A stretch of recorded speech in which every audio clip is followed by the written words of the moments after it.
여러분 안녕하십니까. 방송으로 보는 신문 아침의 매일경제입니다. 오늘도 어김없이 여러분 앞에 아침 신문이 준비되어 있습니다. 일면 기사부터 바로 출발합니다.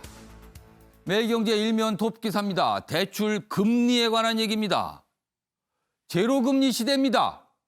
그런데 대출 금리는 치솟고 있다. 뭐가 같이 가서는 안 될 것 같은데 같이 간다는 겁니다.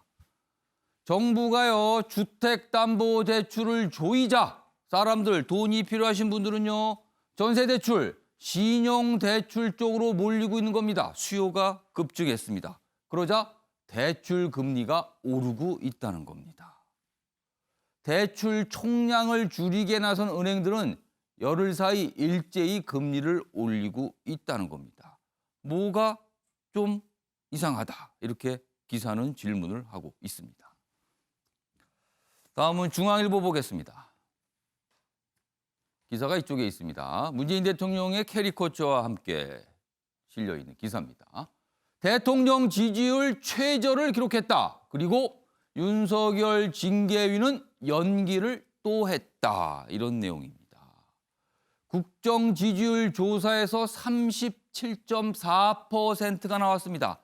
40% 밑으로 내려간 겁니다. 그리고 문재인 대통령 절차적 정당성이 중요하다. 이런 얘기가 나온 뒤에 징계위 날짜가 연기가 됐습니다. 법무부는요, 윤석열 총장의 방어권 보장을 위해서 연기했다. 그러나 그동안 내놓았던 입장, 뭐 변함이 없다. 이런 입장과는 좀 달라진 모양새입니다. 이번에는 조선일보 보겠습니다. 옵티머스 수사받던 이낙연 민주당 대표 측근 숨진 채 발견, 이런 일이 있었습니다. 비극입니다. 대표실 부실장, 그리고 전날 검찰 조사다, 이렇게 뭐 조사를 받았다는 내용까지 나오고 있어요. 그리고요, 지금까지 옵티머스 수사 내용은요, 뭐 이낙연 대표 사무실, 뭐 이 보증금, 그다음에 뭐 이 복사기, 뭐 복합기, 뭐 이런 얘기가 나오잖아요. 이런 거 관련해서 뭔가 수사를 받던 상황이었었는데 숨진 채 발견됐다. 이런 내용입니다. 마지막으로 동아일보 보겠습니다. 기사가 이쪽 아래에 위치하고 있습니다. 수능 어제 끝났습니다. 수능 끝났지만 입시 방역은 산 넘어 산이다. 더 걱정되는 상황이 올 수도 있다는 겁니다.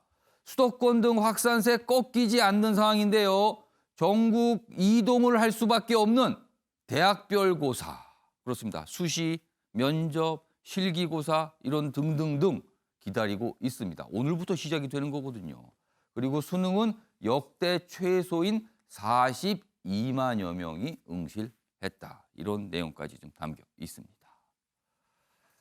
지금까지 일면기사 짚어봤고요. 오늘도 네 분 자리하셨습니다. 그리고 뉴스의 행간을 읽어주시기 위해 지금 준비하고 계십니다. 한 분씩 소개해드리겠습니다.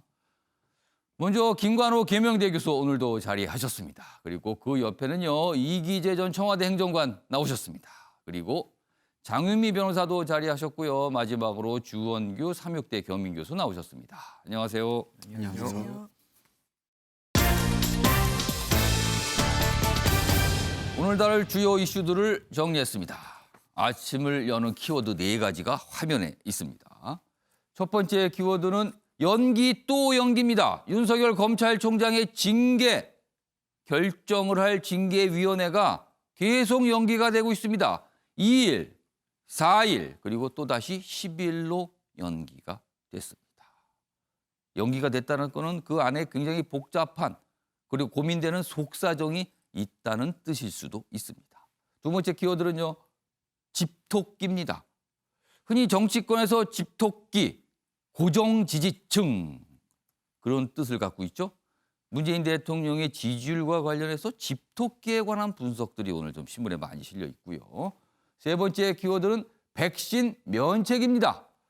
전 세계, 우리나라를 포함해서 전 세계가 코로나 백신을 지금 확보하려고 굉장히 경쟁을 벌이고 있죠. 그런데 이 백신을 만든 제조업체들 각 나라 그리고 우리나라도 포함되는데요. 부작용에 대한 면책을 요구하고 있습니다. 쓰세요. 그러나 잘못됐을 때는 우리에게 책임을 묻지 마세요. 이러고 있는 겁니다. 분명히 생각해 볼 지점이 있습니다. 마지막 키워드는 대국민 사과입니다. 야당 비대위원장 지금 전직 대통령과 관련해서 대국민 사과를 할 수 있다. 그동안 얘기가 나오는데 구체적으로 날짜가 잡힌 듯합니다. 그 얘기까지 준비되어 있습니다.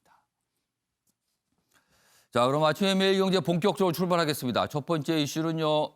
징계위원회.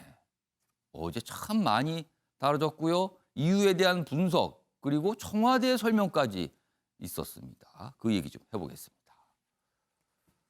문재인 대통령 공정 메시지를 어제 냈습니다. 어떻게 보면은 그동안 별다른 입장을 내지 않았던 것에 비하면 이례적이라고도 할 수 있습니다.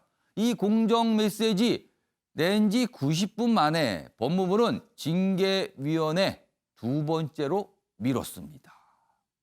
그러니까 뭔가 연결이 되고 있다라고 해석을 하는 거죠. 자, 여기 보시면 2일이었다가 4일이었다가 10일로 연기가 됐습니다. 특히 사실은 이 4일 뭔가 법원의 결정도 있고 뭐 이랬을 때 법무부 입장은 변함없다. 연기 그런 거 안 한다. 문제 없는 거다. 이런 입장이었어요. 그러나 어제 문재인 대통령의 어떤 메시지가 나온 뒤에 바로 연기가 됐습니다. 자, 여기 보면은요. 윤석열 검찰총장 측 유예 기간 5일 필요 약간 절차적 문제 제기를 했죠. 이게 받아들여진 셈이 됐고요. 법조계에서는 법무부가 이런 모습 보면 벌써 명분 싸움에서 이거는 좀 진 거 아닌가 뭐 이런 목소리도 있습니다. 그리고 일부 징계위원들 회의 불참 표명 뭐 이렇게 돼 있는데 10일 위원회 개최도 산 넘어 산 아니냐 이렇게 분석을 좀 하고 있습니다. 다음 기사 하나 더 보겠습니다. 징계위원 그리고 기일 입단 절차 논란. 그러니까 이거 징계위원 확보 문제 뭐 이런 거를 좀 살짝 얘기하고 있습니다. 그리고 윤 총장의 불복 소송 땐 불리하다 판단한 듯하다. 그러니까 왜 연기를 했을까? 이거에 대한 분석을 좀 하고 있습니다. 자, 그럼요. 이와 관련돼서 어제 청와대 대변인 그리고 새 법무차관도 얘기를 좀 했습니다. 확인해 보겠습니다.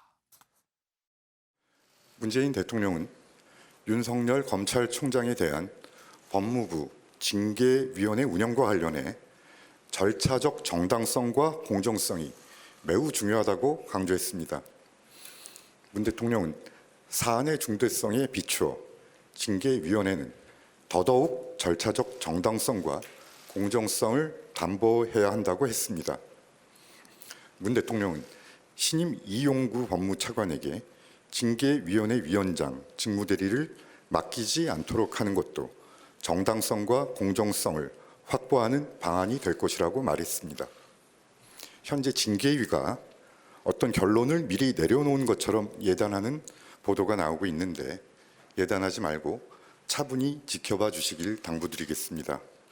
청와대는 이미 윤 총장 징계에 대한 문 대통령의 입장을 묻는 질문에 대통령께서 징계 절차에 가이드라인을 줄 수 없다는 입장을 밝혔습니다.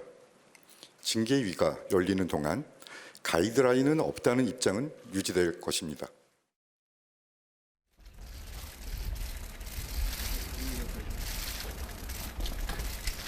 안녕하십니까.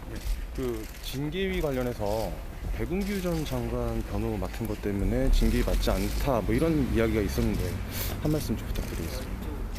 징계 청구 사유에 월성 원전 관련된 사안은 없는 것으로 알고 있고요. 지금 대전지검에서 열심히 일하고 있는 수사팀 검사님들에 대한 예의가 아닌가 싶습니다. 전혀 무관하다고 생각을 합니다. 모든 개혁에는 큰 고통이 따르지만 특히 이번에는 국민들의 걱정이 많으시다고 알고 있습니다. 저는 장관님을 모시고 이 고비를 슬기롭게 극복해서 개혁 과제를 완수하도록 하겠습니다. 저는 판사의 경험을 바탕으로 모든 것을 다시 검토해서 공정하고 투명하고 중립적으로 업무를 처리하도록 하겠습니다. 결과를 예단하지 마시고 지켜봐 주시기 바랍니다. 자, 청와대 대변인의 설명 그리고 새 법무차관의 설명 중에 공통점이 있습니다. 공정, 절차적 정당성 부분을 강조한 부분이 있고요. 그리고 결과를 예단하지 말아달라는 부분도 역시 겹칩니다. 두 가지 내용이 있죠. 해석을 좀 해볼 필요가 있습니다. 김구락 교수님. 네. 두 가지 내용 제가 지금 설명을 드렸잖아요. 절차적 정당성 부분을 강조했다. 그리고 결과를 예단하지 말라. 그렇기 때문에 이게 좀 해석이 필요한데 정당성 확보를 위한 속도 조절인가요? 아니면 뭔가 수위 조절 가능성을 열어둔 건가요? 어떻게 보세요? 그러니까 지금 이 문제의 그 출발점은 예. 감찰위원회도 그렇고 행정법원도 그렇고 사실은 윤석열 총장에 대한 어떤 추미애 장관의 어떤 명령, 예. 직무정지 명령이 사실은 부적절하다라고 판단한 거거든요. 그런데 그 이유가 사실은 그 원안인 6가지 사안이 예. 잘못된 것이 아니라 사실은 절차적 하자가 있기 때문이다. 그러니까 내용에 문제가 있는 게 아니라 거기까지 가는 절차가 문제가 그렇죠. 좀 거기까지는 있었다. 다루지도 않았습니다. 결과적으로는 방어권을 충분히 주지 않는 등 예. 절차적 하자가 있어서 이 문제로 해가지고 결과적으로 추미애 장관의 명령이 사실은 거부당한 거나 마찬가지거든요. 이렇게 되면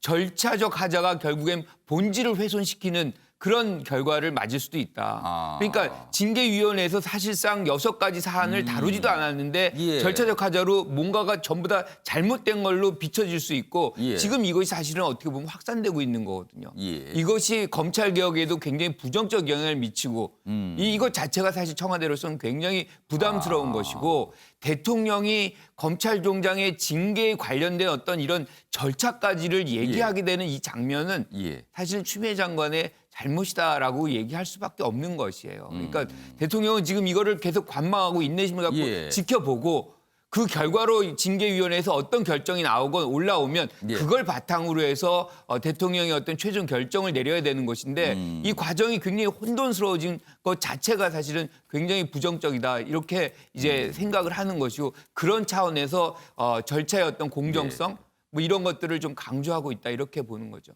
그러니까 이른바 향후 절차 문제 때문에 향후 뒤탈이 날 수도 있으니까 이번에 시간을 좀 두고 꼼꼼하게 챙겨보기 위한 속도 조절 차원이다. 이번 그렇죠. 연기 그리고 결정은. 가장 중요한 거는 사실은 그 내용이거든요. 예. 징계위원회에서 6가지 사안으로 지금 제시를 한 게 있잖아요. 그것이 얼마나 충분히 적절한가의 부분이 징계위원회에서 이제 결정이 나고 그게 이제 대통령한테 올라올 텐데 만약에 그 내용 자체도 사실 불충분하다. 예. 예컨대 증거가 부족하거나 뭐 이렇다 그러면 대통령은 아무리 올라온다 그래도 다른 생각을 할 수 있다. 뭐 이런 얘기 때문에 예단하지 말라는 그런 얘기를 계속 거듭해서 말하고 있는 거죠. 자, 주홍규 교수님께서 보시기에는 이게 연거푸 지금 연기가 되고 있거든요. 이 상황은 속도 조절일까요? 아니면 징계 내용 자체에 대한 수위 조절 가능성을 열어둔 걸까요? 어떻게 보세요?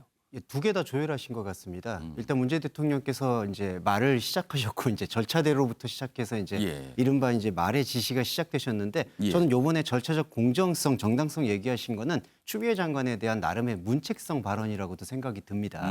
추미애 장관이 아까 김 교수님 잘 말씀해 주셨듯이 이 검찰개혁의 본질의 내용을 다루기도 전에 절차에 있어서의 엇박자를 보여준 부분 때문에 이 여론이 많이 훼손됐다라는 판단이 있으신 것 같아요. 그래서 절차적 정당성을 얘기하신 건 추미애 장관에 대한 어떤 문책성 발언이며 동시에 속도 조절이다. 그리고 예단하지 않으시겠다라는 것은 그렇게 징계위원회가 열렸고 나왔을 때 그 내용이 정말 중징계에 해당하는 것인가에 대해서는 면밀히 검토를 해야 되지 않느냐. 그 다음에 뭐 혹시라도 해임이나 그런 것이 왔을 때 재청의 예. 가능성이 있지 않겠느냐. 정당성 측면을 말씀하신 것 같고요. 그리고 이후에 이제 윤석열 총장이 혹시라도 중징계 처분을 받았을 때의 예. 그 행정소송, 뭐 해임 취소 소송이라든지라는 거에 대해서 예. 윤 대통령이 좀 어느 면에서는 그 불리한 부분들을 자르려는 예단을 이제 혹시라도 꺾으려는 모습. 법적 다툼으로 갔을 경우에 네. 절차 문제가 큰 문제가 그게 불거질 수 있으니까 미리 그 부분을 좀 네. 정리를 해둘 필요가 있다. 이런 말씀인가요? 예, 그럼? 차단을 해야 될 거라는 생각을 하신 것 같습니다. 하나만 예를 들면 2012년 대법원 판례 중에 그 정현주 KBS 전 사장이 예. 이제 해임 소송에 대한 취소 소송을 낸 적이 있었거든요. 행정 소송의 대표적 예인데 일부 절차적 문제 때문에 일부 승소 판결을 받은 적이 있습니다. 그 부분을 아마 염두에 두고 분명히 재량권 남용은 아니지만 예. 대통령이 이것은 단순히 절차적인 엄격함과 내용의 본질을 중시해서 제청했다라는 인상을 줘야지 그렇지 않으면 정말 진흙탕 싸움이 될 수도 있기 때문에 예. 그걸 미리 차단한 것으로 포석이 예측됩니다. 자, 이기재 전 행정관님.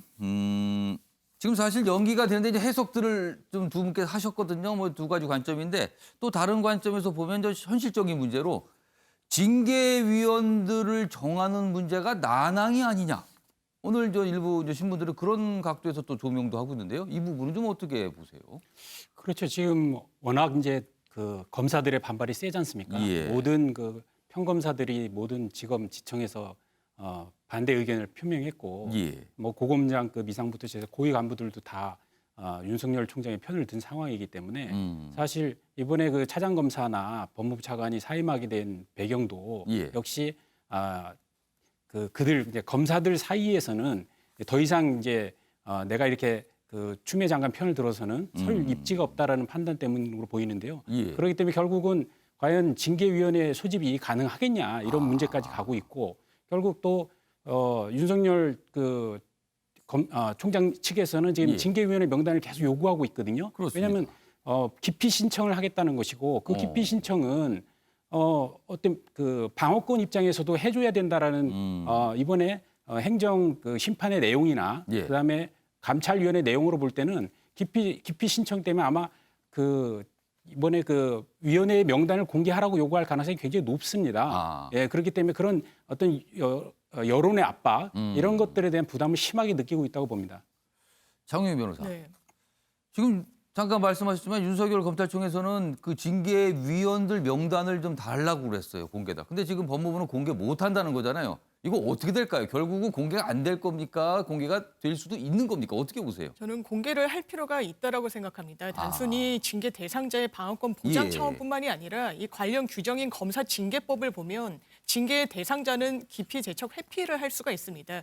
이 말인즉슨 사실 뭐 징계위원회 명단을 제출받아야 된다, 제출해야 된다 이렇게까지 규정돼 있지는 않지만 사실 기피를 보장해준다는 취지는 이 명단을 알아야 기피를 할 수 있는 지금 부분이기 때문에 기피 제척 말씀하셨는데요. 예. 그렇다면 구체적으로 윤석열 검찰총회에서 징계위원회에 들어가 있는 특정 인물은 약간 편향성이 있으니까 이분은 빼주세요. 이런 뜻입니까? 예, 그런 법적 절차가 보장이 돼 있고 실제로 뭐 주요 인사들을 거론하면서 예. 뭐 누구를 기피할 걸로 보인다 이런 전망 기사까지 나오고 있는데 사실 이 부분은 법이 보장하는 절차이기 그리고 때문에 그 명단이 누군지 알아야지 기피를 하겠네요. 그 그렇습니다. 정말로. 물론 예. 법무부는 뭐 개인정보다 이게 뭐 악용될 요지가 있다라고 하지만 사실 예. 이 제도의 취지를 감안했을 때는 이 명단을 공개해서 앞으로 이제 행정소송이나 다른 부분으로까지 번질 때 절차적인 하자를 줄 수 있는 그런 빌미를 제공할 필요가 법무부가 저는 없다고 생각합니다. 근데 지금 입장에서는 공개 못 한다는 입장이잖아요. 네. 그럼 10일이 이제 다가오면은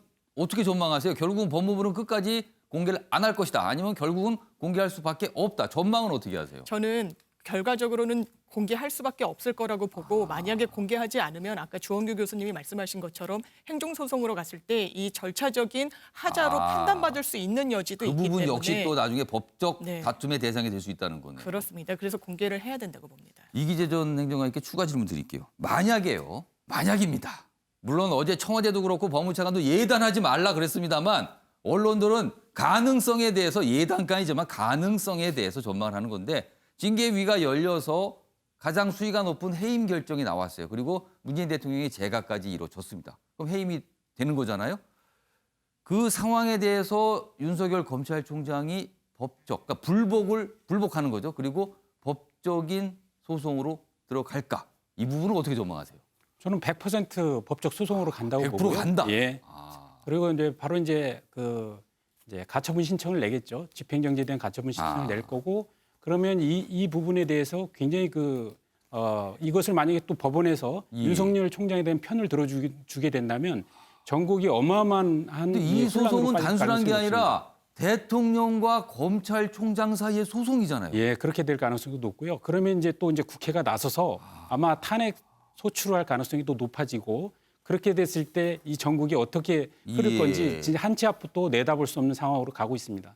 장유희 변호사, 네. 대통령과 이런 식으로 어떤 공무원 사이에 이런 소송이 벌어진 적이 있었어요, 과거에? 일단 전례를 보면 사실상 검찰총장직과 관련해서는 인사권자가 대통령이기 때문에 사실상 상대방으로 당사자로 대통령이 지목될 수밖에 없고 이 소송 국면에서 말씀하신 대로 그 후폭풍이 상당히 커질 수도 있습니다. 왜냐하면 이 해임된 자는 공직자와 관련된 규정상 또 피선거권이 박탈되는 문제로까지 또 비화가 되는 부분이 있고 이제 해임이라는 부분과 관련해서 법적인 해석의 여지가 남지만 예. 말씀 주신 것처럼 탄핵 절차를 민주당에서 밟게 되면 탄핵 탄핵된 공무원은 또 피선거권이 박탈되는 뭐 이런 문제들까지도 거론이 되고 있습니다. 그래서 그런 부분까지 염두에 두고 탄핵 절차를 밟을 것인지, 다만 이게 헌법재판소로까지 가면 이게 기각될 가능성이 높다라는 전망이 나오는 상황에서 그야말로 전국은 소용돌이 속으로 휘말릴 겁니다. 그러니까 만약에 해임 결정이 있고 제거가 됐고요. 법적인 불복을 통한 법적인 소송이 들어가면 또 여당 입장에선 탄핵 절차까지 들어갈 수도 있다.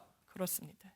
그러면은 향후에 윤석열 검찰총장의 어떤 정치적 행보도 영향을 주는 또 뭔가 결정이 나올 수도 있다. 굉장히 복잡해지는데요. 지금 상황이 이렇게 되면. 처음에 그냥 단순히 연기 이렇게 좀 주제를 잡고 갔는데 그 이상으로 지금 뭔가 잡고 갈 수도 있다라는 가능성들이 지금 패널 분들께서 지금 하나씩 지적해 주셨습니다.